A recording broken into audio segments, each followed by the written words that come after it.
Meus queridos irmãos, a paz do Senhor, bom dia! Estamos de volta. É bom a gente voltar com uma palavra, é bom a gente começar o dia bem, pensando nas coisas que podem nos ajudar na nossa caminhada diária. Todos os dias nós temos uma agenda, pode até não ter nada escrito, pode até não ter sido pensada, mas vai acontecer. O dia de hoje tem o mesmo tempo do dia de ontem. Tomara que todos estejam bem. O dia de ontem tenha sido ótimo, mas cada dia pode trazer uma novidade. Às vezes tem uma experiência que não é agradável, às vezes nós temos uma notícia desagradável, uma surpresa ruim, de tal forma que nós precisamos da graça de Deus, da bênção de Deus todos os dias. Todos os dias. E o Senhor sempre fala. Lá na lei e nos profetas existe uma expressão no contexto das comunicações, diz que o Senhor enviou madrugando e enviando, ou seja, Deus enviava seus profetas antes da gente começar a nossa atividade. É o que a gente entende. Deus envia o profeta antes do problema. Deus enviava o profeta antes da luta. O profeta chegava antes do expediente começar, por assim dizer, atualizando a linguagem. Então, madrugando e enviando. Deus enviava o sujeito e dizia, vá cedo. Deus enviava o profeta e tocava nele, vá de madrugada. Era muito comum as viagens matinais por causa do benefício, o benefício do tempo. Né? Ainda não tem sol, ou o sol ainda está frio. E, portanto, é muito comum essa expressão, madrugando e enviando. Aqueles que se levantavam de madrugada por ter sido enviado com uma palavra. E esta palavra chegava a tempo. Então, nós temos isto. Na lei tem escrito que o Senhor Deus falava de madrugada, falava de noite, mandava o seu servo, falava com Moisés, e Moisés falava ao povo, despertava o povo. E entre os profetas tem muito comum o madrugando e enviando. Nós estamos no novo dia e o Senhor sempre envia uma palavra para nós. Nós vamos no Salmo 81, nós vamos ver que é muito provável, é muito comum que você já tenha deixado de ouvir um conselho de Deus. É muito comum. E é como se Deus, o nosso Senhor, o nosso Pai, Ele se faz tão próximo de nós que Ele fala como nosso Pai, Ele fala como nosso irmão, Ele fala como uma pessoa que está ao nosso lado e pode sofrer uma injustiça. Nós podemos deixar de dar atenção. Então, Salmo 81, versículo 13, diz assim, se o meu povo me tivesse ouvido, se Israel andasse nos meus caminhos, em breve eu abateria os seus inimigos e viraria a minha mão contra os seus adversários. Os que odeiam o Senhor ter-se-iam sujeitado e o seu tempo seria eterno. E o sustentaria com o trigo mais fino e o fartaria com o mel saído da rocha. Maravilha!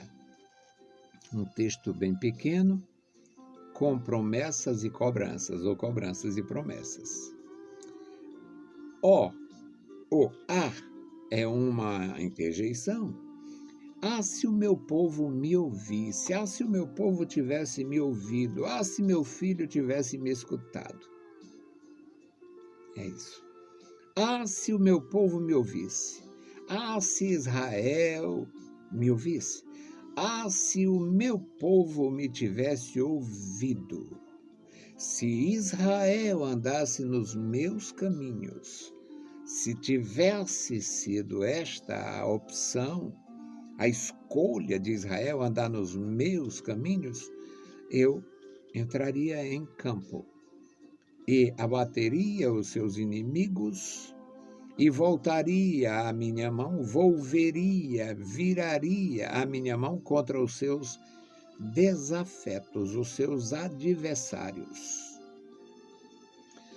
Isto são os versículos 13 e 14. No versículo 15, aí diz o que é que acontece com os adversários do Senhor. Os que odeiam o Senhor, aqueles inimigos do Senhor e, por sua vez, inimigos de Israel, os que odeiam ao Senhor, ter-se-lhe-iam sujeitado. Os que odeiam o Senhor, no lugar de os oprimir, seriam sujeitos. E o seu tempo seria eterno. Na verdade, Israel é uma nação eterna. Está lá nas Escrituras, aparece do Gênesis ao Apocalipse. Acontece que, com grandes perdas, com muitas perdas, gerações inteiras, a geração de Moisés se perdeu a maioria. A geração de Josué se perdeu uma grande parte. A geração de Acabe se perdeu toda. A geração de Jesus se perdeu a maioria. A geração de Jesus se perdeu a maioria. Porque a destruição do ano 70 foi uma destruição terrível. Antes que o propósito fosse destruir o templo, era destruir as pessoas, eliminar resistências. Então, aqui no versículo 15 diz: os que odeiam o Senhor, se Israel tivesse ouvido o Senhor, os que odeiam o Senhor teria sido sujeito a Israel. Teria se sujeitado, não teria oprimido. E vem uma promessa, uma suposta, era o propósito divino que não se cumpriu, pelo menos com a maioria, no versículo 16. Se Israel tivesse ouvido o Senhor, se Israel tivesse recebido o Senhor, a sua palavra, para andar nos seus caminhos, aí o Senhor diz o que teria feito por eles, no versículo 16. E eu o sustentaria com o trigo mais fino, ou seja, o trigo, sempre, quase tudo que a gente consome tem primeira, segunda e terceira. A classificação. O trigo mais fino, a flor de trigo, a flor da farinha, era uma espécie de amido do trigo, era uma coisa, eu não sei, não conheço assim, mas é como se fosse o melhor do trigo. O trigo, como todos os outros cereais, tem classificação.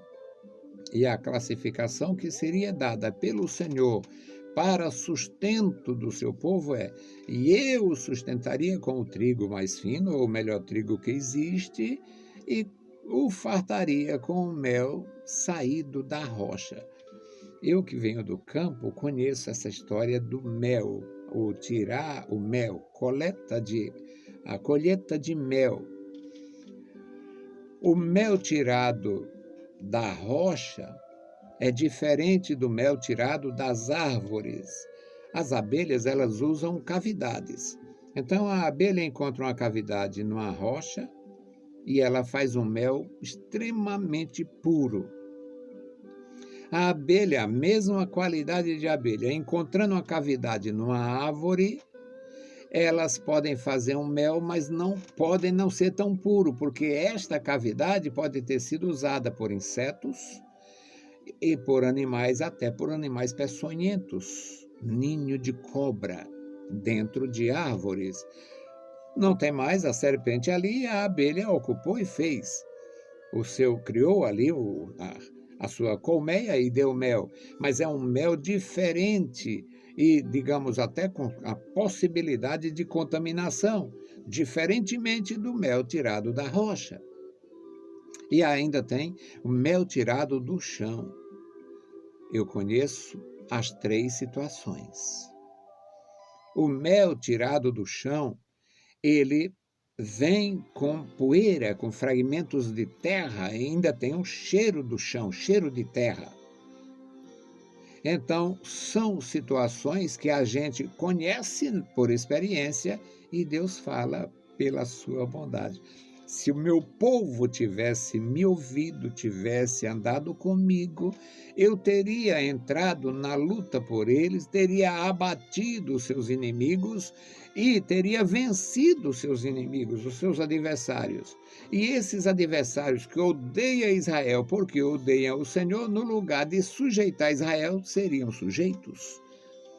E no que diz respeito ao próprio povo, seria alimentado com o melhor trigo e com o mel mais puro.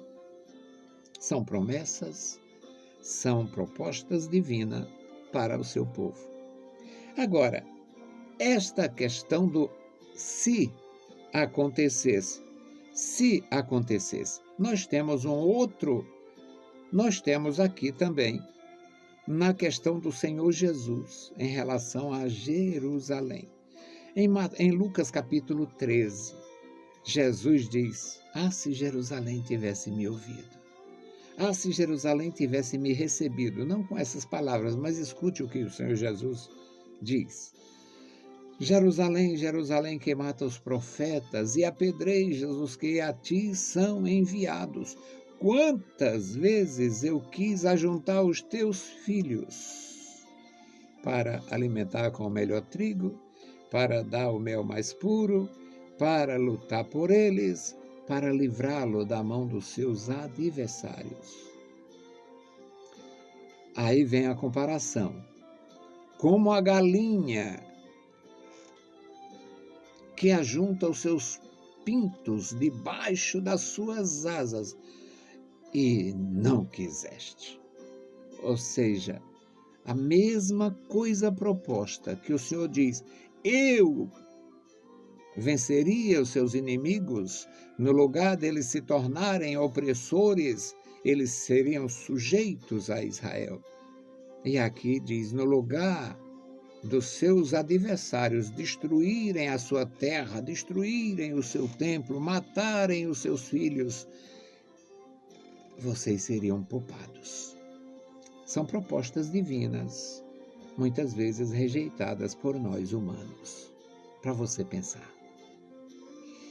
Bendito Deus, Pai querido, Senhor da glória, nós estamos em Tua presença. Eu te louvo e te exalto, Senhor, te agradeço pela igreja, pelos meus irmãos e suplico por cada um. Abençoa cada vida, Senhor. Abençoa e guarda cada família na Tua igreja, cada irmão, individualmente, cada servo Teu. Dá graça aos meus irmãos, manifesta a Tua glória, Senhor, em nossas vidas, em nossos corações. Em o nome santo de Jesus Cristo, nós te pedimos e te agradecemos. Amém. Saudamos a todos com a paz do Senhor. Deus abençoe você e um bom dia.